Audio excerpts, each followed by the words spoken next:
மூதாதையர்கள்லாம் ஆண்டவரை பற்றி அறியாத இருந்த குடும்பத்தில் இருந்தவங்க. ஆனால் கர்த்தர் அவரில் போய் பிடிச்சிருக்காரு பாருங்க. எங்கேயோ ஒரு மூலையில் கடந்தவங்கள போயிட்டு பிடிச்சிருக்காரு. பிடிச்சி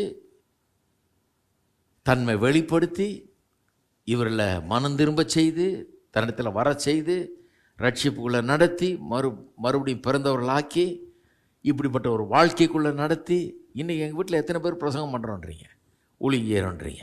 நினச்சி பார்த்தாலே ஆச்சரியமாக இருக்குது.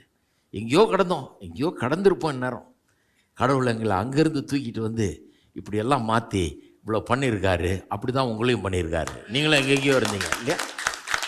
எங்களை மட்டும் இல்லை, நம்ம எல்லாரையும் தேடி பார்த்து கண்டுபிடிச்சிருக்காரு. அவருடைய கிருபை பெரிதான கிருபை. அதுதான் ஸ்பெஷல் கிரேஸ். இந்த ஸ்பெஷல் கிரேஸ் என்ன? எப்படிப்பட்ட கிரேஸ் இது? எப்படிப்பட்ட கிருபை இது? பாருங்க, பாவத்தின் சம்பளம் மரணம் இருக்குது. மரணம் தான் நம்மளுக்கு கிடைச்சிருக்கணும். அதுதான் நியாயம். தப்பு செஞ்சிட்டோம், பாவம் செஞ்சிட்டோம், விழுந்து போயிட்டோம், பிசாசின் பிள்ளைகளாக இருந்தோம். கர்த்தர் நம்ம தண்டிச்சிருந்தாருன்னா, ஒரு நியாயாதிபதி ஒரு குற்றவாளியை தண்டிச்சப்ப நியாயாதிபதியை குறை சொல்லவே முடியாது. குற்றம் செஞ்சிருந்தா தண்டனை கிடைக்கும் இல்லையா? நீதிபதியை குறை சொல்ல முடியாது.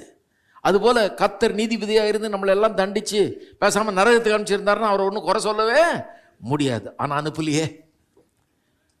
குற்றம் செய்தோம், தவறு செய்தோம், பாவிகளாக இருந்தோம். இருந்தாலும் நம்ம இடத்துல வந்து இந்த பாவத்தையெல்லாம் தாண்டி அவருடைய கிருபையின் தயவையை நமக்கு காண்பித்து நம்மை நீதிமான்களாக்கி மரணத்துக்கு பதிலாக நமக்கு ஜீவனை தந்து வாழ்வை தந்து காப்பாற்றி இருக்கிறார். அதுதான் இந்த விசேஷமான கிருபை. வெறும் தண்டனை தான் கிடைச்சிருக்கணும் நமக்கு, ஆனால் எல்லா ஆசீர்வாதமும் கிடைச்சிருக்குது. காமன் கிரேஸ் என்ன? பொதுவான கிருபை என்ன? பொதுவான கிருபைன்றது ரட்சிக்கப்படாத மக்கள், ஆண்டவரை அறிந்து கொள்ளாத மக்கள், இன்னும் கேட்டால் ஆண்டவரே எனக்கு வேணாம், எனக்கு ஒன்றும் நம்பிக்கை இல்லைன்னு சொல்கிற மக்கள். யூடியூப்லலாம் பார்க்குறது உண்டு. சிலர்லாம் திட்டுறான். இயேசுநாதரை போட்டு அவன் இவன் பேசி எப்படியெல்லாம் திட்டுறாங்க பாருங்கள். கேட்குறதுக்கே ரொம்ப மனசுக்கு கஷ்டமாக இருக்குது அவங்க பேசுகிறத பார்த்தா. ஆனால் அவர்களுக்கும் கர்த்தர் ஒரு கிருபையை காட்டுறாரு. அவங்களும் மூச்சு விட்டுட்டு இருக்கிறாங்களே. ஹலோ, நம்ம கையில் இருந்துதான் நிறுத்திட்டு இருப்போம் அன்னைக்கு சப்ளை.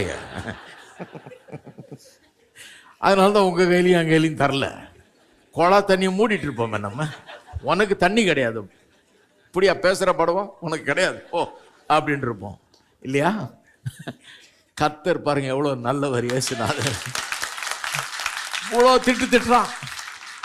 ஆண்டவரை அப்படி வசைப்பாடுறாங்க. சொல்லக்கூடாத வார்த்தைகளால் சொல்லி பண்ணுறாங்க. என்ன தப்பு செஞ்சார் அவர் அப்படி பேசுகிறாங்க. அவர்கள்